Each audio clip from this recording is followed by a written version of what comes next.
దీని మీద ఏమైనా కామెంట్ చేయదలిచారా ఈ పద్మ అవార్డుల మీద? సరే, ఒకటి ఇప్పుడు అవార్డులకు దానికి ఉండే ప్రతిష్ట, దానికి ఉండే గౌరవం సన్నబడిపోయింది, మరింత పలచబడింది ఈ 10 ఏళ్లలో. రాజకీయాల్లో కూడా వాళ్ళు ఏ రాష్ట్రాల్లో కేంద్ర ప్రభుత్వం పాగేయదలుచుకుందో ఆ రాష్ట్రాలకు ప్రాధాన్యతలు ఇస్తారు. ఆ రాష్ట్రాల్లో కూడా సామాజిక తరగతులు, ఆ రాష్ట్రాల్లో కూడా అధికార పార్టీల్లో కొద్ది మందిని చేరదీసి తద్వారా ఆ ఏరియాల్లోకి ఎంటర్ కావడం, ఇదంతా ఒక పొలిటికల్ ఇంట్రెస్ట్ తోనే జరుగుతుంది. అయితే ఇక్కడ ఇంట్రెస్టింగ్ పాయింట్ ఏమంటే, చంద్రబాబు నాయుడు గారు గతంలో అప్పుడు నేషనల్ ఫ్రంట్ గవర్నమెంట్ గాని, లేదా ఇప్పుడు బీజేపీ ఎన్డీఏ మధ్యలో గాని, ఇప్పుడు మళ్ళీ ఎన్డీఏ గవర్నమెంట్ చాలా కీలకమైన పాత్ర పోషిస్తున్నాడు. ఆయన చెప్పుకున్నట్టు లేదా వాళ్ళ పార్టీ చెప్తున్నట్టు చక్రం తిప్పుతారు. ఇంత చక్రం తిప్పేటువంటి ఆయన మొత్తం ఆంధ్ర రాజకీయాల్లో లేదా ఆంధ్రప్రదేశ్ ఉమ్మడి తెలుగు రాష్ట్రాల్లో భారత చరిత్రని మార్చగలిగినటువంటి ఒక గొప్ప నటుడు ఎన్టీ రామారావు. ఇప్పటి వరకు ఆయనకు భారతరత్న గురించి మాత్రం మాట్లాడు. మరి దీన్ని బట్టి అర్థమవుతుంది ఇక్కడ వీళ్ళ పొలిటికల్ ఇంట్రెస్ట్ ఉంది, కేంద్రంలో వాళ్ళ ఇంట్రెస్ట్ ఉంది. కాబట్టి రాజకీయాల కోసం ఇప్పుడు బాలకృష్ణ గారికి ఇచ్చిండొచ్చు వాళ్ళ రాజకీయ అవసరాల కోసం. కానీ డాక్టర్ నాగేశ్వర రెడ్డి గారు లాంటి వాళ్ళను, సరే వాళ్ళకుండే ప్రెజర్స్, వాళ్ళ అవసరాలు, వ్యక్తిగతంగా వాళ్ళకుండే ఫాలోయింగ్ ఏదైనా ఉండిండవచ్చు, కానీ నాగేశ్వర రెడ్డి గారు కానీ, నాగపనేంద్ర శర్మ గారు కానీ ఇట్లాంటి వాళ్ళు నిజంగా సమాజానికి వాళ్ళ రంగాల్లో వాళ్ళు చేయగలిగిన మేరకు చేశారు. ఇంట్రెస్టింగ్ ఏమంటే ఈ ఇద్దరు కూడా రాయలసీమ జిల్లాలకు సంబంధించిన వాళ్ళు కావడం.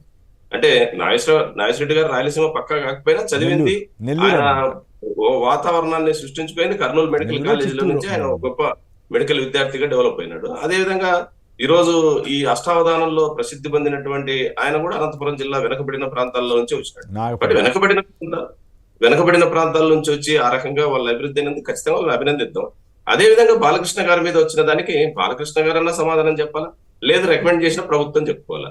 ఎందుకంటే ఒక స్థాయి కలిగినటువంటి సినిమా యాక్టర్ గా, సీనియర్ ఎమ్మెల్యేగా, గతంలో ఆయన రాజకీయాలతో ఉండే సంబంధాలు ఇవన్నీ దృష్టిలో పెట్టుకున్నప్పుడు మహిళల పట్ల ఓ ముఖ్యమైన వ్యక్తి అంత అసభ్యంగా ప్రవర్తిస్తూ, అది పబ్లిక్ గా, ఈ మధ్య మొన్న వీడియో కూడా చూసాం మనం, ఒక మహిళ పట్ల ఆయన హావభావాలు ప్రదర్శించిన తీరు చాలా అసభ్యంగా ఉంది. అది చూస్తే ఏ మహిళ కూడా బాలకృష్ణ గారి పట్ల కానీ జరిగిన తర్వాతే ఇచ్చారు. విశేషం ఏంటంటే మీరు మొన్న 26కు ఈ అవార్డుల ప్రకటనకి 2 రోజుల ముందు చంద్రబాబు గారు హడావుడిగా స్విట్జర్లాండ్ నుంచి డైరెక్ట్గా ఢిల్లీలో దిగాడు. కేంద్ర మంత్రులు కలిశారంటే అందరూ బడ్జెట్ గురించి గురించి అనుకున్నారు. తెరాస్తే ఇప్పుడు ఇదేమన్నా ప్రయత్నం చేసుకుని సఫలమయ్యారా అనేటువంటి అనుమానం కలిగే పరిస్థితి ఉంది కదా. అదే జగన్ గారు లాంటి వాళ్ళు ఎవరిని వెళ్తే ఇంకేముంది, కేసుల కోసం వెళ్ళిపోయాడు, అక్కడి నుంచి ఇక్కడ దాకా వచ్చాడు అనేవాళ్ళు కదా. పాపం శివశంకర్ గారు చాలా గౌరవంగా దాని జోలికి పోలేదు. అందుకనే చెప్తున్నాను సార్, ఇప్పుడు ఎందుకు గెలిచినాడు, ఈ అవార్డుల కోసమే గెలిచాడా, ఈ అవార్డుల వల్ల ఆయనకి ఏమొస్తుంది అనేది ఒక భాగం అయితే, మొత్తంగా రాజకీయ ప్రయోజనాలతోనే ఈ అవార్డుల ప్రదానం జరుగుతుంది అనేది స్పష్టంగా ప్రజలకు అర్థం. అందుకని ఎవరు సీరియస్ గా తీసుకోవడంలా. ఏదో వాళ్ళ పార్టీ కార్యకర్తలు, అభిమానులు ఎవరన్నా కొద్దిమంది ఉంటే రోడ్ల మీదకి వచ్చి వాళ్ళు ఏదో బాణసంచా కాలిసి అది కూడా బాలకృష్ణ గారి దృష్టిలో పట్టడం కోసం చేస్తే చేయొచ్చు, కానీ సాధారణ ప్రజలు ఈ అవార్డుల గురించి ఏది సీరియస్ గా తీసుకునే పరిస్థితి పోయింది. ముఖ్యంగా మధ్యతరగతి కూడా స్పందించడంలో. ఎందుకంటే ఈ అవార్డులకు ప్రాధాన్యత ఉందని ఇచ్చిన వ్యక్తులు చాలా గౌరవనీయులు అనేటువంటి భావం క్రమంగా సన్నగిల్లిపోయింది. ఇది నష్టం. ఎవరికైనా త్యాగం చేసిన వాళ్ళకు, నిజాయితీగా పనిచేసిన వాళ్ళకు కూడా ఇది చాలా నష్టం జరుగుతుంది.